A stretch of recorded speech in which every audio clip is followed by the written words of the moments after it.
Ladies and gentlemen, welcome to the first edition of the Round and Grounded TV.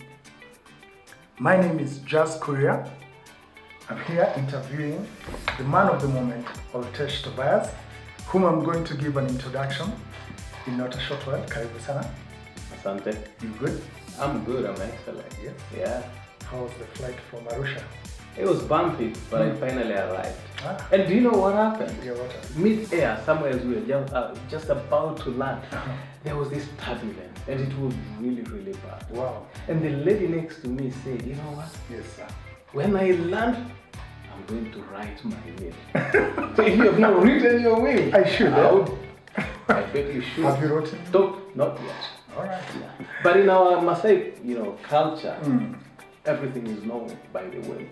By the way. How we distribute the wealth of cows among the family members, everything is known. Everything So is whether known. I write or not, Yes. You told about to be ground. and Grounded. of course. Absolutely. So, ladies and gentlemen, thank you for that vivid introduction. So, without belaboring the point, I'd want to introduce to you our person of the hour, Oltesh Tobias. He's going to tell us his full names, but I've known him for the last 3 years, 3.5 years. As a passionate family man, he is a professional banker. He's done a myriad of professions. You've been into finance, you've been into, what is it? Several. Finance, Several. banking, Uh-huh. project management, Yes. facilities management, Uh-huh. and the one that I love the most, Yes, sir. procurement. Ah, you love that. And there's one more, by the way, Yes, sir. public speaking. Public- I just like engaging with people. Yes. Yes, but don't forget that I'm an introvert. Now, how the two came together is a story for another day. It's a story for another day. Yeah. And so we are going to be packed, we are going to learn, we are going to uncover him. As we do an onion, you peel it layer by layer. And today we just want to uncover you. We want to unpeel you today and to get to us to know more about being well rounded and grounded. Not only that, he's a professional member of Rotary. He is a Toastmaster, and I've been your president in Toastmaster. Absolutely. Yet you introduced me to Toastmaster. This is the problem when you Yeah. are so much of a good teacher Mm. to the extent that your student becomes your professor. But by the way, Yes, sir. that's what leadership is all about. Mm. You need to develop people. Mm. You need to replicate Absolutely. you in others. You always say when someone is on the ground, you need to pull them up. Absolutely. And as you're pulling them up, you're building your ground on top. And do you know, let me just give you an example, George. Yes, sir. If you have to push people down, Mm. do you know what would happen? You just come here and then I'll All right. show you. I will. Just come here. All right. Now, as I push you down, just try and be responsible. All right. Right? Okay, so let's try and go down, down, down, down, down, down, down. Did you realize that as I push you down, you're also going down? Yeah. That's what it means. But if you lift people up, you also going to go up. And that is a good thing. Now, George, when I'm long gone, because I'm quite old, this is what you need to tell your children, your grandchildren, and your great-grandchildren.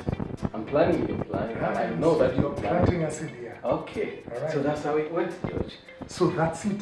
So when you pull someone up, you're also going up. That's how it works. But then when you're pushing someone down, and this is all, and I'm a testimony to it, viewers, and not only is he a Toastmaster, he's visited more than 30 countries worldwide. He's traveled to 5 continents. The only continent you haven't traveled is Australia. You told me that. Can you imagine? At your tender years of age, he, Oltesh Tobias, is the current East Africa public speaking champion, Toastmaster International. Congratulations, by the way. Thank you, George. It Just was, concluded It was from quite bumpy. yeah. But the good thing about that is we did not need to ride a wheel. You did not train But it was a bit of work that you went through. Yeah. I've seen you. You tell me that you practice your speeches to your youngest daughter and they mirror it back to you. Yes, He does. And by the way, that's the value of feedback. Yes. So if you have any challenge in life, just share it out. Just share it out. makes a big difference. Even to a 5 or a 10-year-old. I can tell you that my first critic is that young girl. Yes. Her name is Rania. Rania. And she I repeat these speeches and she loves listening to my speeches. Absolutely. She just comes in, Daddy, can you rehearse that speech again? Wow. And she actually gives me. She gives you feedback. And let me tell you, in public speaking, if you can communicate a message to the extent that a 5-year-old can follow, you're good to go. Absolutely. So, Round and Grounded TV is all about personal development. As we get to know Oltesh, we also get to know that he's an author of the first book, From Campus to Boardroom. He's done various communications and public speaking seminars in various schools, African Nazarene, Dedan Kimathi University, and many. You even spare your lunch hour to talk to young kids. Tell me about that. Looking at my journey and how I struggled finding my way to where I am today, I can just say that I was lucky because I did not really have a plan. And with today's challenges, I realize that it's really important that we help the ones that are coming behind us. Absolutely. And this is why I like spending a lot of time with young people, because I have a bit of story that I want to share, but also I have an experience that I want to share. And most importantly, I don't want them to make the mistakes that I made. The copy-paste thing.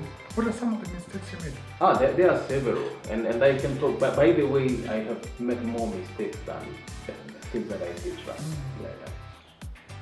The one that I probably would regret is the fact that when it was time for me to choose my line of life, I decided to follow what my friends were doing, rather than what my heart was telling me. All right. Yeah. So I just came, after several years, I came back to what I really wanted to do. And by the way, this is an advice that I would like to give anyone, that peer pressure, if you can make your decision based on the talent that you have been given, it will save you a lot of time. Absolutely. And money. Because, we've actually gone way before. Can we go from the basic bit? I wanted for you to share with the viewers, who is Oltesh? You're staying in Kenya, but you've traveled more than 30 countries. You've stayed in Tunisia, in Abidjan. I met you in Abidjan, Ivory Coast. And here you are. I met you through my wife. Thank you for introducing me to Toastmasters. I appreciate it.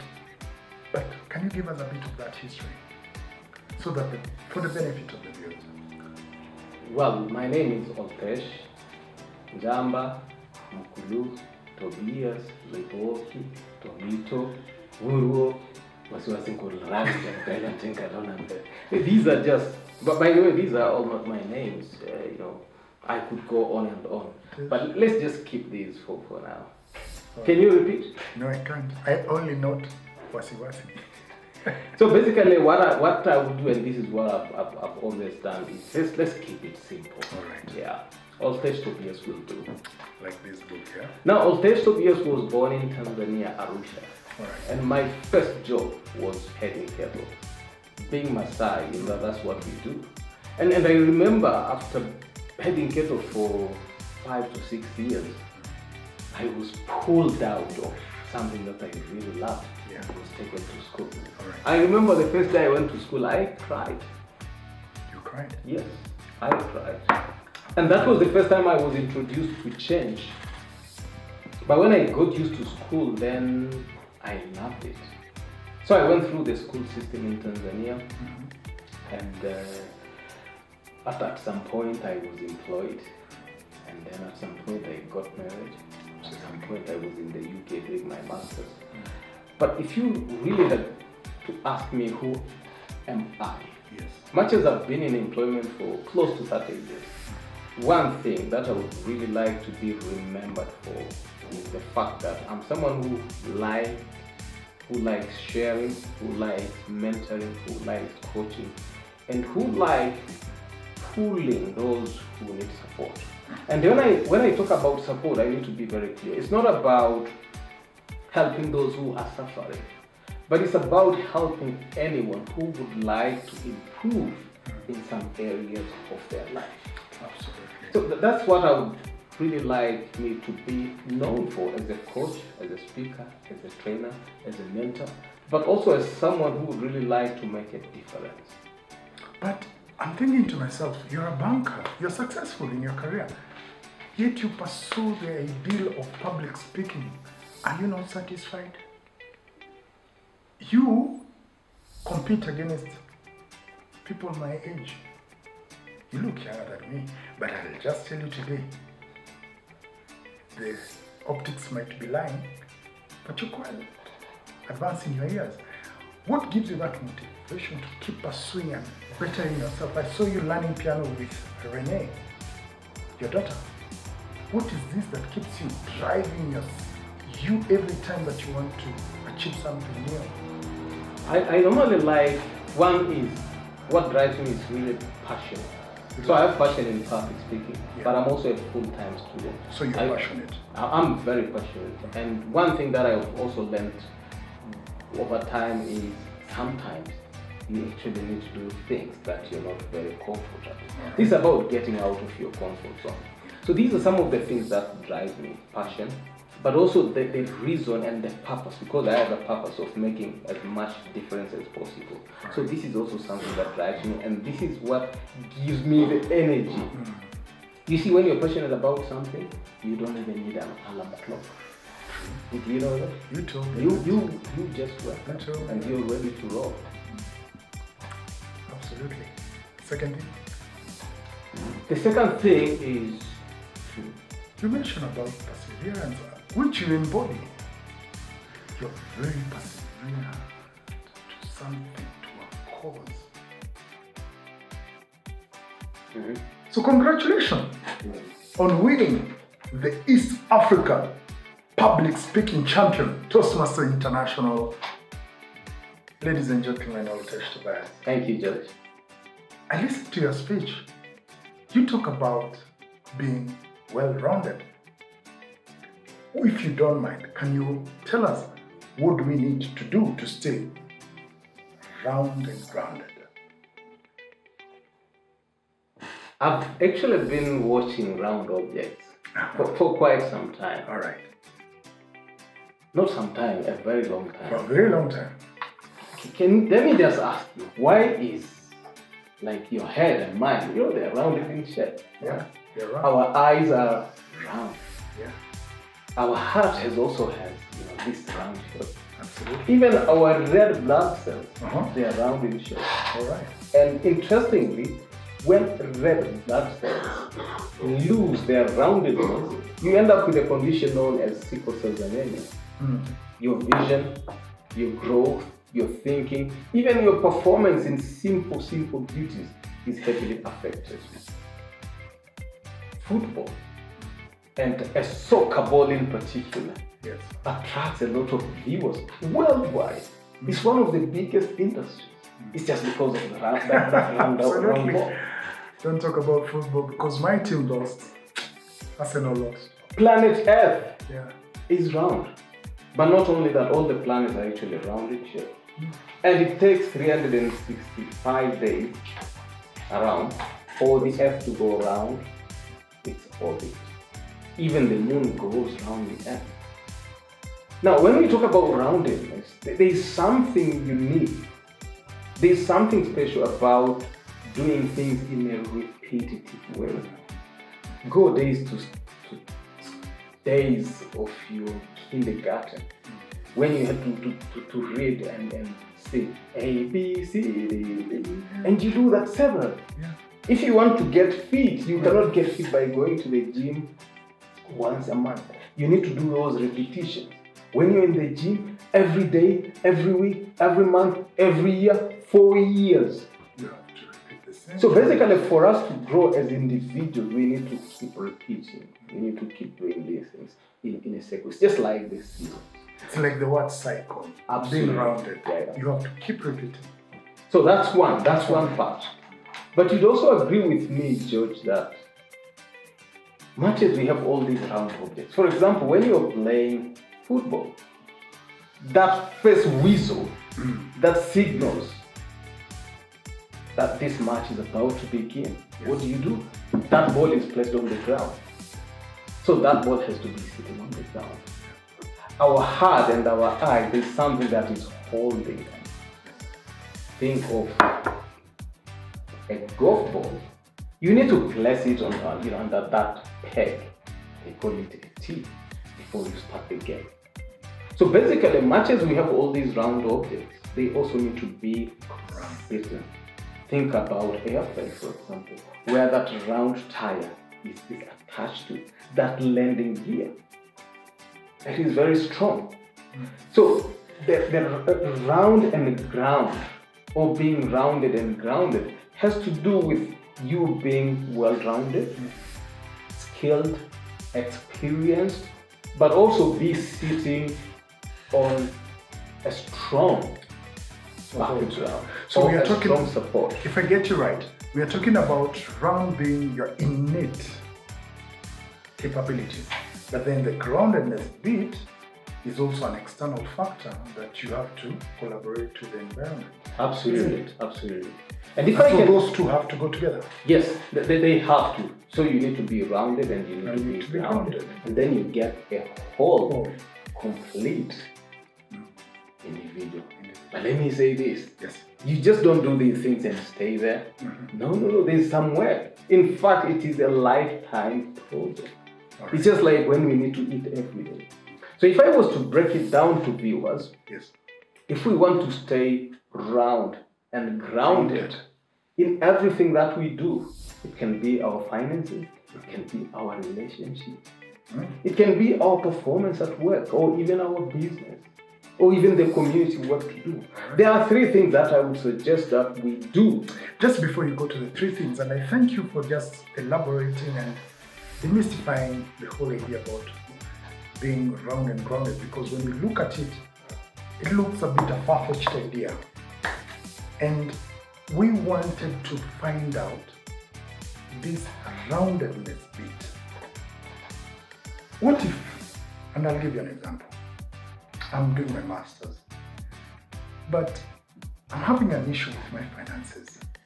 But I'm a good student in school, and there's a personal example, I can say it honestly.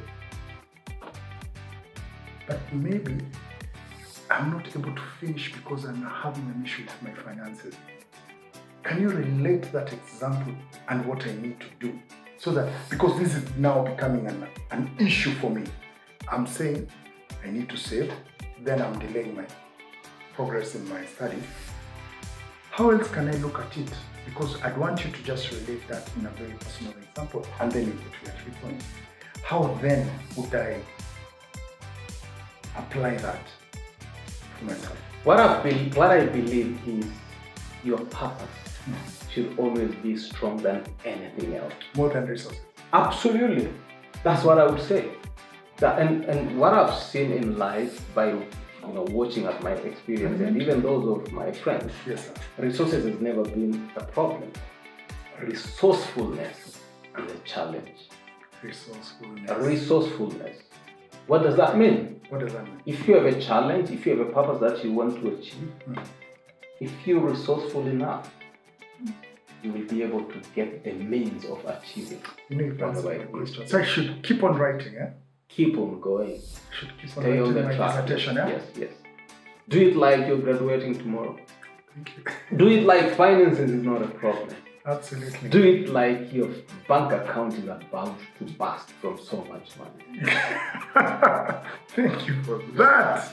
I love that. And that's all you're talking about, being rounded, isn't it? Yes, absolutely. Yeah. Can you go to the 3 main issues you wanted to talk about? Because you have made it and have broken down the whole subject matter about being round and grounded in 3 major points. Can you share with us those 3 points? Yes. Basically, what we need to do is, and I would like to start it this way. All right. That we need to build a strong foundation in life. And what we need to do is You know, it actually reminds me of a time when I was in Cairo. And Egypt. Yes. All right. And I visited the pyramids. And when I got there, I did actually know that pyramids are so huge. But they are not only huge, they've been around for years. And when I got closer and I was in one of the corners of the pyramid, I realized that a brick that made a pyramid is like this size. Wait, you're not exaggerating? No, that's one fact. brick. And this size. That's I don't one even know how they lifted in those years. Yes. But also they go quite deep into the ground. And they go quite wide. So do you realize that a pyramid is like triangle in shape. So it's sharp at the top and then it goes wide. Now, as individuals, that's the philosophy that we need to adapt, that we need to build as a strong foundation. Now, how do we do that in our day-to-day life? The first thing that we do is we need to have a very clear vision on where we want to go. And we need to have a clear picture on how that future would look like, on how that achievement would look like. I'm reminded of a time when I finished my secondary education and I was employed to work in a construction site. And I loved the job because that was my first job. And after working for 3 months, I loved the job. George, if you had to ask me at that time, I'll say, should you do this for the rest of your life? I would have said, yes, I want to do this for my entire life. As a construction worker. Yes. But at some point, I visited my auntie. And when I got to her office, she had this large table. Yes. And I had to go around to greet her. And she had this chair. I thought it was an automatic chair at that time, only to realize that it was actually these swivel chairs. So I went around, I greeted her. And I remember when she turned around, the chair followed her. She swung around in the chair. Yeah. And then I stayed there for a few minutes and I looked at my auntie addressing problems, signing papers. You're seated at the back. Making decisions. Just looking at that. Just watching. Yeah. And then I said, this is really a good working environment. And when I went back to the site and to the small, corner that I used to sit, I realized that the chair and the table that I used to use in that construction site were really very small. I realized that that place even smelled stuffy. And at that point I said, you know what? This is not a place for me. I want to have a large table like my auntie. I want to have those 2 chairs for visitors like my auntie. And I want to be signing papers and solving problems And having like that my condition. auntie. And I also said I want to work in a bank like my auntie, because she was a bank manager at that time. And do you know what? If you ask me what was I going to do in a bank, I did not know. I just wanted a big table to work in the bank. Interestingly, after 3 years, I was employed. How old were you when you were visiting? I was about 21. 21, yeah. So after 3 years, I was employed. And I can tell you from that time, 1991, till today, I've been in the banking industry. How long have you been in the banking industry? I think in 2 years' time, I'll have been in the banking industry for 30 years. 30 years. But years is not a problem. Yes, it's not. Coming back to our discussion, Back. that vision. Building foundation. Yes, that vision is really important. So if you have not crafted your vision, if you don't have a picture of who you want to become, it is time It is time to do that that. you made it happen. But you had the benefit of your auntie giving you a vision for Yeah. you to build your foundation. What of those who are looking for people to just help them craft them for them a foundation? We have, I wasn't blessed in a situation where I had an auntie like yours. And I had to struggle. I would read magazines and I would look at, professional singers, artists, footballers, and I would cut out their face and I just put them online. Just for me to know that I can be as successful as them. You're telling me that you can build your foundation by having that dream within yourself. Which other ways other than just connecting to your family and friends? Which other ways can we build that foundation as you go to your second point? There are other ways that you can build your foundation, and I always say it's about your values and philosophy in life. Absolutely. You see, philosophy drives everything that we do. Values soils all those parts of the engine as you drive. It's a thread that brings us together. Absolutely, philosophy and values. And I'll just give you an example. And I always ask this question when I meet people. That imagine that you're driving and the traffic cop stops you. You've actually crossed the traffic line. You know that red line? You have just crossed that line because you're in a hurry or whatever. And then the police stops you and they pull you over. And I think it's common. It's common in our continent that they will tell you that, we will take you to the court, or, you can give me something. It is something that is quite common. Now, you have two choices, right? To actually go through the problems, because after all, you've made a mistake, to go to the court and pay the fine. Or, we all know that, people do bribe. So you can either bribe, or you can go through the system and then pay the fine. So I've asked this question to a number of people, and people would always put a justification that, I'll just give something so that I'm let go. I was the first one to tell you that. You do that, George. You need to stop that. I really have stopped. Now, the other question that I normally would follow is, so the answer is, yes, I would give this traffic cop something and then you let me go, and then I would save the 10 hours. Because they belabor you, they put you on the side, they mess up your time. Absolutely. They ridicule you. Yeah.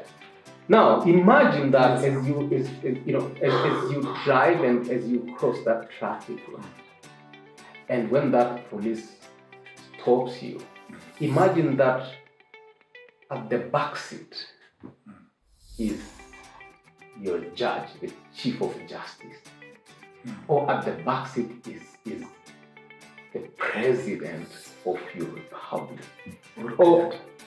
or at the back seat is your pastor. My question is, grow your data. would you still give that tip, or would you say, I'll go to the court? What should you do? Can I think for a minute? You're telling me at the back seat is your president? This is my president. Yes. Would you still, the country president, not the club president, the country president? The country president. Would you still give that? I think I'll be ashamed. I'll be ashamed because I want to show him that you're doing the right thing. Yes. Right. Yeah. Now, values and philosophy in life is what you do when no one is watching. It's about doing the right thing when no one is watching. Yes. So you're saying when the traffic police come, I should act as if my president is sitting at the back. Yes. You can go ahead and say, God is the one who actually watches. Absolutely. And by the way, God is always watching. I love that. So it's philosophy and values is about doing the right thing, regardless of the circumstances. Let me give you another example, George. Suppose you're broke, flat broke. When you have many days or many months left after your money has long run out. And many days they're there. Yes. And you walk into a supermarket about to spend your last penny. And as you pull out that trolley, you see that there's a bag hanging there. And you open that bag and you see that there's like 100,000 of whatever currency. And that money would probably keep you going for like 6 months. My question is, would you turn that back to the security, or would you keep it? Saying that, you know what, Christmas has come early. What did you do? That's a difficult one for me to answer. George, you don't need to answer. I shouldn't but answer that one. Your philosophy is the one that will guide you. Again. Or what is it that you're going to do? And philosophy. Absolutely. It's what you do when no one is watching. And thank you, Altesh, for this. And viewers, as we continue to talk about the round and grounded philosophy about values and There's one more, George. There's one more that I would like Yes, to share. All right. So we talked about vision. We talked about vision. philosophy and values. Talked about vision. And the last one. I'd want you to keep that thought so that when you come back, we can then digest it very well. We just go for a short break, and then when you come back, we're going to talk more as we unfold. Remember, we started by saying we want to unfold that onion. We want to unpeel Oltesh Tobias. And remember, beginning of the title I talked about, Oltesh is also an author from Campus to Boardroom. You can actually get this book. It's available at your nearest bookstores, or you can pin in from his social medias. What's your name on Twitter? I haven't asked you that. Facebook. The two names, not the long ones. Oltesh. Yes, it's as simple as that. Yes, Oltesh Tobias. That's the right name. Tobias with a H. Please just write him, just give him a compliment, just say something about him, even from what you're talking about. And we want to just learn more about mentorship, about leadership, and of course about public speaking, and ultimately about personal development. So when we come back, we're going to unfold that last point. We talked about building foundations and values in philosophy. So when we come back, we'll continue from there. Thank you. So welcome back to Round and Grounded TV. We're here with Oltesh Tobias, and we're talking about personal development. Oltesh, we were talking just before we went for the break about having a solid foundation. We also elaborated on the idea that we should never, ever, ever give up. And you were to give us the third point. And just before you give us the third point, can I tell you something I read? When the British troops came back in the Normandy fight in France, and they were battered, bruised, and humiliated by the external forces. And so Winston Churchill was the Prime Minister. And in the year 1945, when they came back and they needed an encouragement, and all the radio for the country was centered on his speech. And so he was brought to encourage the troops. And the nation of the British nation, not England, the British nation, wanted to just hear some words of inspiration. And this is the speech that Winston Churchill gave to the troops. So the troops are there in the standing and saying, never, ever, ever give up. And that is a quote that has been quoted. And in a way, that's what you're telling us. And so we want to build up on that. And I want you to go directly to your third point for more to discussing about. Yes, as I had indicated, building a strong foundation is really key. Values and philosophy is also key. Yes, it's also key, but also having that vision that would guide you through the challenges in life. But the third point that I would like to highlight is the fact that we need to plan ahead. And from the mistakes and the challenges that I experienced in life, if you can, I'm not saying you should not, but if you can plan before you start, that's the best thing to do. Although there's also another theory which says start and then you can figure out. Yeah, follow on your way there. Absolutely. But I think it's important to plan your journey, to plan your project ahead of time so that you don't end up wasting resources. Or you don't get midway and realize that I cannot continue with it. Can't continue. I used to, the first car that I drove was a VW. That's true. Yes, a VW Beetle 1967. Yes. And I remember this particular afternoon. In 19? It's the VW Beetle model 1967. But what I'm sharing with you today is... You're not revealing your age today. Not today. But what I'm talking about today is what happened in 92. Absolutely. When I was on the road, the sky was blue. And the weather was just beautiful. It was a Saturday. Nairobi. After a long weekend of working hard. Yes. And I was on the road. And I remember at that age, Yeah. everything was just good. And I remember riding in the streets of Dar es Salaam With your beater. with my BMW Beetle, and there was music at the back, and my girlfriend then was sitting right next to me, and she had her feet perched on the dashboard, sipping her cold favorite drink. And if you're in a hot weather like that, All right. there's nothing as good as a cold drink. Yes. And we had reggae music. Ooh, Bob Marley. Yes. And I remember the wind was blowing, and at that time I had these dreadlocks. Wait. And the wind was just shuffling my hair. You had dreadlocks? It was good. Oh my goodness. You had dreadlocks. But then, Uh-huh. that clear blue sky changed into grey, dark grey, pitch black. And it started raining. And when I talk about raining, it will rain cats and dogs. Seriously. And I remember switching on my wipers, and the wipers were not working. We had to stop our journey because I could hardly see 3 meters Ahead of you. Yes. And I remember my girlfriend then and I sat in solemn silence, waiting for the rain to stop. Our journey was compromised. I should have checked the wipers. I should have repaired the wipers. I should have made sure that everything is working.